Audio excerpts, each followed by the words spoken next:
Welcome back my YouTube channel biology science class biology class 12 chapter 7 gene अभिव्यक्ति एवं नियमन के अंतर्गत पार्ट 7 लेकर के आए हैं।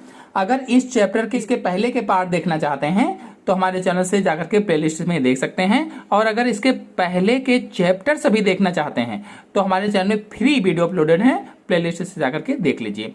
आज के पार्ट में डीएनए फिंगरप्रिंटिंग को चित्र और उदाहरण सहित आसान भाषा में समझाएंगे। सबसे पहले परिभाषा को चित्रों के माध्यम से समझा देते हैं और इसके बाद में चाहे वो परिभाषा हो चाहे इसकी विधि हो, सारी चीजें लिखने का तरीका भी बताएंगे कि परीक्षा में कैसे लिखें कि अच्छे नंबर प्राप्त हों। तो चलिए शुरू करते हैं। सबसे पहले परिभाषा को समझा देते हैं। देखिए, जैसे ये कोई डीएनए है, मान लेते हैं कि ये कोई डीएनए है, डीएनए का खंड है, तो हम सभी लोग जानते हैं जो एक डीएनए होता है वो डीएनए न्यूक्लियोटाइड से बना होता है।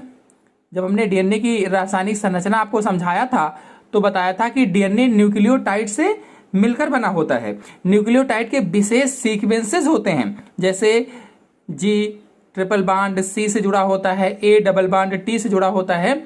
ये तो नाइट्रोजन बेसिस हैं, और ऐसे ही न्यूक्लियोटाइड पूरा एक इस तरह से जब हमने बनाना बताया था आपको, ऐसे था, ये नहीं है, तो यहाँ नाइट्रोजन बेसिस जुड़ा था और इधर फास्फेट समूह जुड़ा था, तो ये पूरा एक न्यूक्लियोटाइड कहलाया था। यहाँ नाइट्रोजन बेसिस जैसे ए, इधर फास्फेट समूह है, तो ये न्यूक्लियोटाइड हो गया। तो जो डीएनए है न्यूक्लियोटाइड से मिलकर बना होता है, विशेष सीक्वेंसेस उसके होते हैं। अब देखिए, इसी में जो डीएनए होता है बीच बीच में कुछ ऐसी भी जगहें पाई जाती हैं जो डीएनए सबसे अलग होता है, सबसे अलग, किसी से भी नहीं मिलता है। जो शेष डीएनए है, ये डीएनए तो सबसे मिलता है, लेकिन ये जो बीच बीच में डीएनए है ये किसी से भी नहीं मिलता, सबसे अलग होता है। ये जो सबसे अलग होता है इसी को पहचान करके दो व्यक्तियों के बीच में डीएनए की तुलना की जाती है। तो इसकी परिभाषा हम लिख सकते हैं कि अलग अलग मानव के डीएनए के न्यूक्लियोटाइड के क्रम का या क्रम की तुलना करके डीएनए को पहचान करना या डीएनए की पहचान करना या अपराधी की पहचान करना ही क्या कहलाता है? डीएनए फिंगरप्रिंटिंग कहलाता है। तो इस तरह से परिभाषा हो जाएगी। अगर खोज की बात की जाए तो एलेक जेफरी ने इसकी खोज की थी। और अगर इसके दूसरे नाम की बात की जाए तो डीएनए फिंगरप्रिंटिंग का दूसरा नाम डीएनए प्रोफाइलिंग भी होता है। डीएनए प्रोफाइलिंग भी कहा जाता है, अथवा इसे डीएनए टाइपिंग भी कहा जाता है।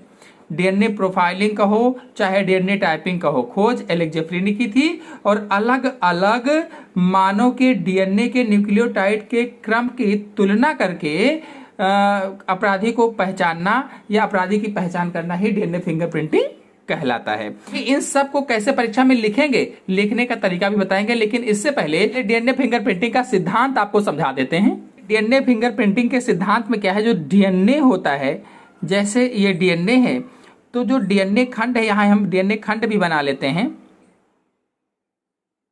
ये जैसे डीएनए है, और ये जो डीएनए है इसमें दो प्रकार के, जैसे अभी हमने बताया कि कहीं कहीं पर बीच बीच में, ये जो बीच बीच में अभी परिभाषा में आपको दिखाया था, ये सबसे अलग डीएनए होता है। ये जो सबसे अलग होता है इसे सैटेलाइट डीएनए कहा जाता है, सैटेलाइट डीएनए। और जो सबका सेम होता है इसे बल्क डीएनए कहते हैं, बल्क डीएनए।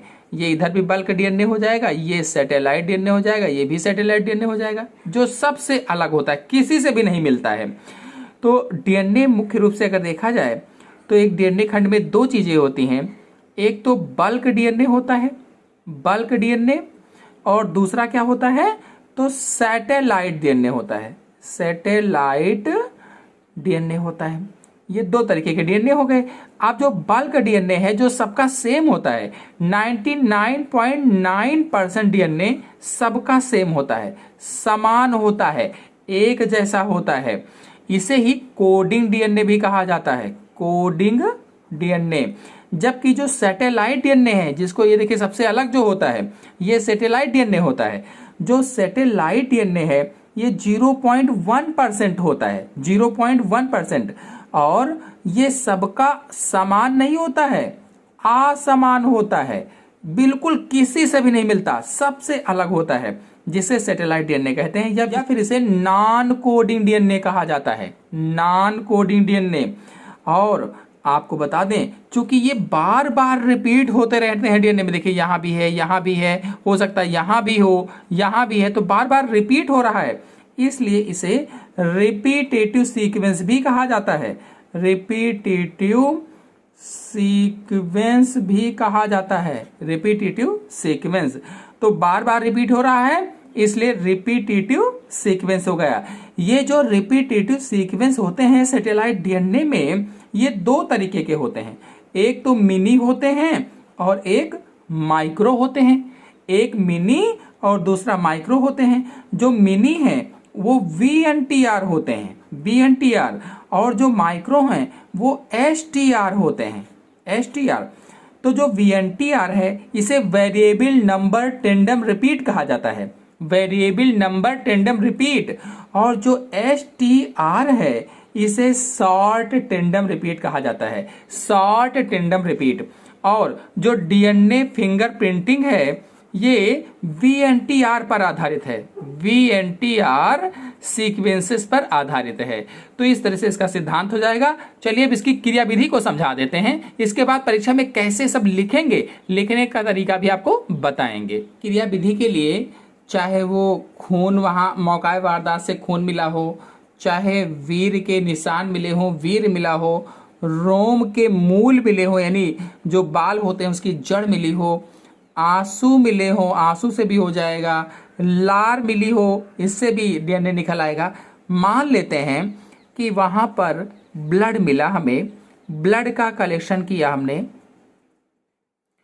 अब हम सभी लोग जानते हैं कि जो ब्लड होता है, इस ब्लड में 3 प्रकार की सेल्स पाई जाती हैं, RBC, WBC और प्लेटलेट्स पाई जाती हैं। अब इनके अंदर केंद्रक है और केंद्रक के अंदर गुणसूत्र होता है, गुणसूत्र पर डीएनए होता है और डीएनए ही हमें इसे निकालना है। तो डीएनए को निकालने के लिए क्या करेंगे, आइसोलेशन करेंगे, आइसोलेशन करेंगे। अब केंद्रण करेंगे इसका, तो आइसोलेशन जब करेंगे, आइसोलेशन के बाद इसका डीएनए निकल आएगा। अब चूंकि डीएनए है तो एक बृहद अणु है, इसलिए बड़ा सा खंड निकलेगा, इसको कट करना पड़ेगा और ये आया है डीएनए खंड। अब जब डीएनए निकला है तो इसको कट करने के लिए क्या करेंगे कि रेस्ट्रिक्शन एंडोन्यूक्लियेज एंजाइम का प्रयोग करेंगे, रेस्ट्रिक्शन एंडोन्यूक्लियेज एंजाइम का प्रयोग करेंगे। ये एंजाइम क्या करता है कि डीएनए को स्पेसिफिक प्लेसेस से कट लगा देता है। तो ये जो डीएनए है इसके छोटे बड़े खंड इस तरह से प्राप्त हो जाएंगे, डीएनए के छोटे बड़े खंड प्राप्त हो जाएंगे। तो लिख देंगे डीएनए के खंड, डीएनए के छोटे बड़े खंड प्राप्त हो गए हैं तो इनको अलग करना पड़ेगा, अलग अलग करना पड़ेगा, छोटे खंडों को अलग, बड़े खंडे को अलग। इसके लिए जेल इलेक्ट्रोफोरेसिस की जाएगी, जेल इलेक्ट्रोफोरेसिस करनी होगी। जेल इलेक्ट्रोफोरेसिस में क्या होता है कि इसमें एक ऐसा ट्रे जैसा होता है और यहाँ पर वेल बनी रहती हैं, गड्ढे बने रहते हैं और इसी को इसमें भर देते हैं। ये जो डीएनए खंड प्राप्त हुए हैं इधर इसमें भर देते हैं। यहाँ पर एगारोज जेल लगा रहता है, एगारोज जेल लगा रहता है। ये कहाँ से प्राप्त होता है तो एगार एगार शैवाल से, समुद्री शैवाल से प्राप्त होता है। ये चिकनाई प्रदान करता है और इधर कैथोड और एनोड लगा दिया जाता है। इसके बाद में करंट ऑन कर दिया जाता है। तो जो डीएनए के खंड हैं, बड़े खंड पहले ही रह जाते हैं और छोटे खंड दूर तक चले जाते हैं। बड़े खंड पहले, छोटे खंड दूर तक, बड़े खंड पहले और छोटे खंड दूर तक चले जाते हैं। इस तरह से छोटे बड़े खंड अलग अलग हो जाते हैं। अब जब छोटे बड़े खंड अलग अलग हो जाएंगे तो क्या करेंगे कि यहाँ पर इनको एक मेम्ब्रेन पर उठा लेंगे। कौन सी membrane? Nitrocellulose membrane, nitrocellulose membrane, membrane पर इसको उठा लेंगे। तो नाइट्रोसेल्यूलोज मेम्ब्रेन पर उठाने के लिए क्या करेंगे कि इस पर नाइट्रोसेल्यूलोज मेम्ब्रेन रख देंगे और रखने के बाद में चिपकाएंगे, और उसके लिए एक पूरी प्रक्रिया होती है जिसको सदर्न ब्लॉटिंग कहा जाता है। सदर्न ब्लॉटिंग कहा जाता है। तो इस क्रिया के द्वारा ये जो डीएनए के छोटे बड़े खंड हैं ये यहाँ पर प्राप्त हो जाएंगे। सदर्न ब्लॉटिंग के द्वारा डीएनए के छोटे बड़े खंड नाइट्रोसेल्यूलोज मेम्ब्रेन पर आ जाएंगे। ये क्या है? नाइट्रोसेल्यूलोज मेम्ब्रेन है। अब यहाँ पर हाइब्रिडाइजेशन करेंगे। क्या करेंगे? हाइब्रिडाइजेशन करेंगे। हाइब्रिडाइजेशन में क्या होता है कि जैसे इसमें VNTR आया है, ATGC आया है, तो हाइब्रिडाइजेशन में इसका कॉम्प्लीमेंट्री बेस पेयर बनाया जाता है जिसे प्रोब कहा जाता है। प्रोब का प्रयोग करेंगे। तो प्रोब के प्रयोग में क्या होगा कि इसका कॉम्प्लीमेंट्री बेस पेयर बनाया जाता है। लैब में बनाया गया कृत्रिम रूप से डीएनए ही प्रोब कहलाता है। तो इसका कॉम्प्लीमेंट्री बेस पेयर क्या होगा? A का T होगा, T का A होगा, G का C होगा और C का G होगा। इस तरह से कॉम्प्लीमेंट्री बेस पेयर हो जाएगा। अब यही जाकर के डीएनए से जुड़ जाएंगे। इस तरह से डीएनए खंड पूरा हो जाएगा। तो लैब में बनाया गया डीएनए क्या कहलाता है? या डीएनए के खंड क्या कहलाते हैं? प्रोब कहलाते हैं। और इस क्रिया को हाइब्रिडाइजेशन कहा जाता है जब यहाँ इसको डालते हैं। तो इस पर प्रोब डालेंगे। इस तरह से जब प्रोब डालेंगे तो ये डीएनए खंड चमकने लगते हैं। डीएनए खंड एक इसी मेम्ब्रेन पर चमकने लगते हैं।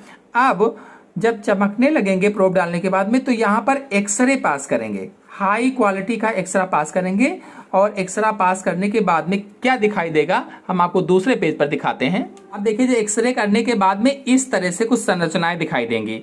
तो ये जो इधर है गुणसूत्र संख्या, यहाँ पर 7, 2, 16 लिया गया। हम सभी लोग जानते हैं कि मानव कोशिका में एक कोशिका में 46 गुणसूत्र होते हैं और उनका क्रम निर्धारित रहता है। एक से लेकर के 23 तक जोड़े में पाए जाते हैं। एक माता से तो दूसरा पिता से गुणसूत्र होता है, इसलिए यहाँ पर 2-2 बनाए गए हैं।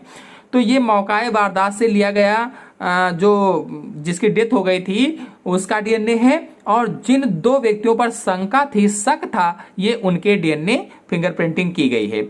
अब यहाँ पर देखिए इसका VNTR क्या आया है। ये पेरेंटियल दोनों हैं। तो 7 नंबर क्रोमोसोम अगर इसका लिया गया है तो 7 का इसका भी देखा जाएगा और 7 का इसका भी देखा जाएगा। तो इस तरह से यहाँ पर 7 नंबर, 2 नंबर, 16 नंबर, इनका भी 7 नंबर, 2 नंबर, 16 नंबर। ये दोनों संदिग्ध व्यक्ति हैं कि इन्होंने ही कत्ल किया है या फिर खून किया है या फिर जो कुछ भी किया है, और यह जिसका मर्डर हुआ है उसका ब्लड है। अब यहाँ से देखिए 1, 2, 3, इसमें ज्यादा है, 3 नहीं है, तो इसमें भी देखिए कम है, इसमें भी ज्यादा है। ये सब गिन लेते हैं, 1, 2, 3, 4 करके ऐसे गिनते हैं और ऐसे गिनते हैं। फिर जिसका जिसका मेल खा रहा इससे, देखिए इसका तो मेल खा नहीं रहा है, इसका और इसका मेल खा रहा है। देखिए 1, 2, 3, 4, 5, 6, 7, 8, 9, 10, 11 हैं। 1, 2, 3, 4, 5, 6, 7, 8, 9, 10, 11 इनके भी हैं 7 नंबर क्रोमोसोम में। फिर दूसरे वाले में 1, 2, 3, 4, 5, 6, 7, 8, 9, ऐसे 1, 2, 3, 4, 5, 6, 7, 8, 9 इनके भी हैं। तो ये सारे सेम आ रहे हैं। इसका मतलब मर्डर किसने किया था? ये जो बी वाला डीएनए सैंपल प्राप्त हुआ है इसने किया था। अपराधी कौन है? तो बी वाला, क्योंकि इसके भी जितने भी VNTR हैं वो सारे सेम आ रहे हैं। जो इनकी समानताएं हैं डीएनए की वो सेम आ रही है VNTR अनुक्रमों की, इसलिए यही अपराधी है। इस तरह से डीएनए फिंगरप्रिंटिंग की जाती है। चलिए परीक्षा में कैसे इसको लिखेंगे, लिखने का तरीका भी आपको समझा देते हैं। फिर देखिए हेडिंग डालेंगे डीएनए फिंगरप्रिंटिंग और लिखेंगे अलग अलग मनुष्यों के रिपीटेटिव डीएनए के विशेष क्षेत्रों में न्यूक्लियोटाइड की तुलना द्वारा इनके डीएनए को पहचाना जाता है और समानताओं तथा विभिन्नताओं के आधार पर 2 मनुष्यों के डीएनए को मैच किया जाता है। इस तकनीक का विकास सर्वप्रथम एलेक जेफरी ने सन 1985 में किया था।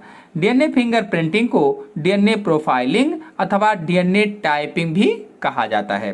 डीएनए फिंगरप्रिंटिंग का सिद्धांत, तो सभी मनुष्यों के डीएनए में 99.9% डीएनए अनुक्रम एक समान होते हैं, एक जैसे होते हैं।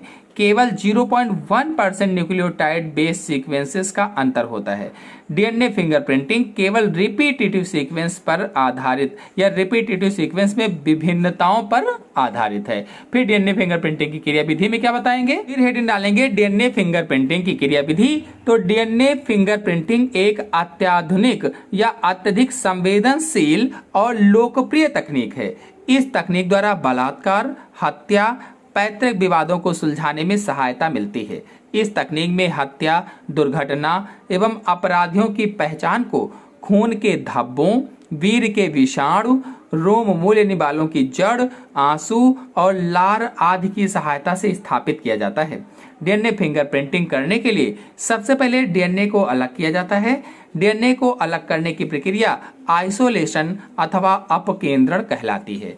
इसके बाद में देखिए, इस तरह से आप बहुत ही आसान तरीके से चित्र बना सकते हैं और बिल्कुल ऐसे ही मैंने लिखवाया भी हुआ है।